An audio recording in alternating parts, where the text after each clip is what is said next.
Seventh-day Adventist Church, beloved of the Seventh-day Adventist Church, this is a very urgent message, a very urgent message.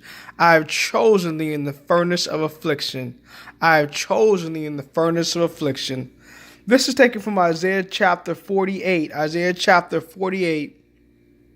and verse 9. For my name's sake will I defer mine anger, and for my praise will I refrain for thee, that I cut thee not off. Behold, I have refined thee, but not with silver. I have chosen thee in the furnace of affliction. Verse 8 says, Thou heardest not, yea, thou knewest not. Yea, from that time thine ear was not opened. For I knew that thou wouldest deal very treacherously, and was called a transgressor from the womb. See, beloved, this prophecy talks to a rebellious people, the children of Israel. They kept on worshiping false gods. They kept on going back to sun worship, worshiping Baal, worshiping Ashtoreth, worshiping Chemosh and the goddess of Milcom, and the gods of Milcom. They kept on going back into paganism, beloved. Just like we as the Seventh-day Adventist Church, weeping for Tammuz, worship, celebrating Christmas, Easter, Halloween, Valentine's Day. We keep on going back into sun worship, Sunday surge, new theology, no victory over sin, once saved, never lost theology, women's ordination, the emerging church movement, neurolinguistic programming, contemplative prayer. That's our church, practicing spiritualistic practices in these things, teaching evolution in our biology programs in our schools, eating all kind of flesh meat, wearing all kind of jewelry, dancing in church, ringing in drums. We have gone apostate. We have lost our first love, beloved, in the Adventist Church. We have done abominably in his eyes, beloved, in the Adventist Church. God knows our condition, so we're like the ancient Jewish nation. That's why he counsels us the way he counsels the ancient Jewish nation in verse 8. I knew that thou wouldest not deal. I knew that thou wouldest deal very treacherously, and was called a transgressor from the womb. For my name's sake will I defer mine anger, and for my people will I refrain for thee, that I cut thee not off. Behold, I have refined thee, but not with silver. What has God refined us with? He's not refined us with silver that perisheth, silver and gold.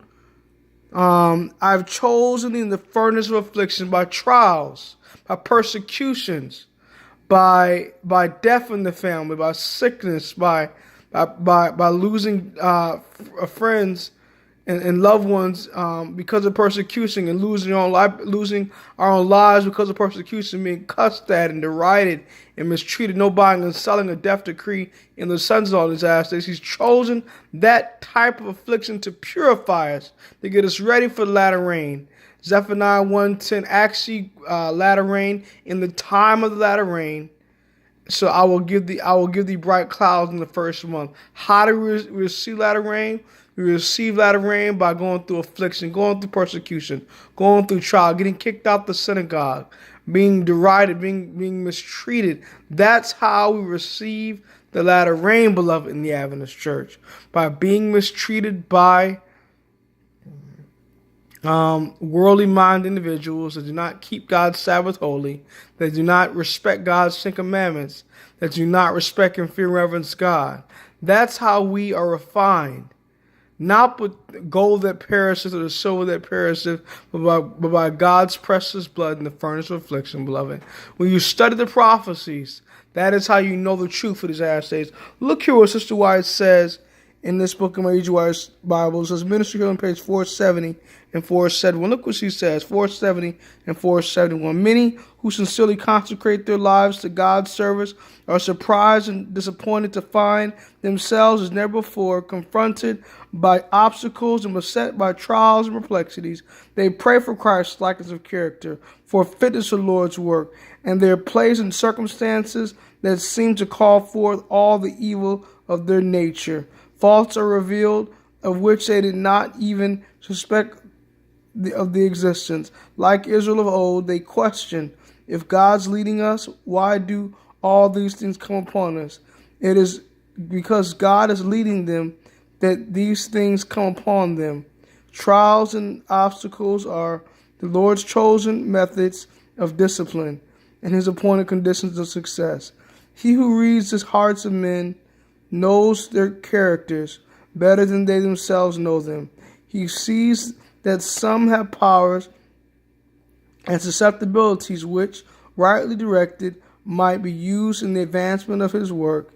In his providence, he brings these persons into different positions and various circumstances that they may discover in their character the defects which have been concealed from their own knowledge. He gives them opportunity to correct these defects and to fit themselves for his service. Often permits the fires of affliction to assail them that they may be purified.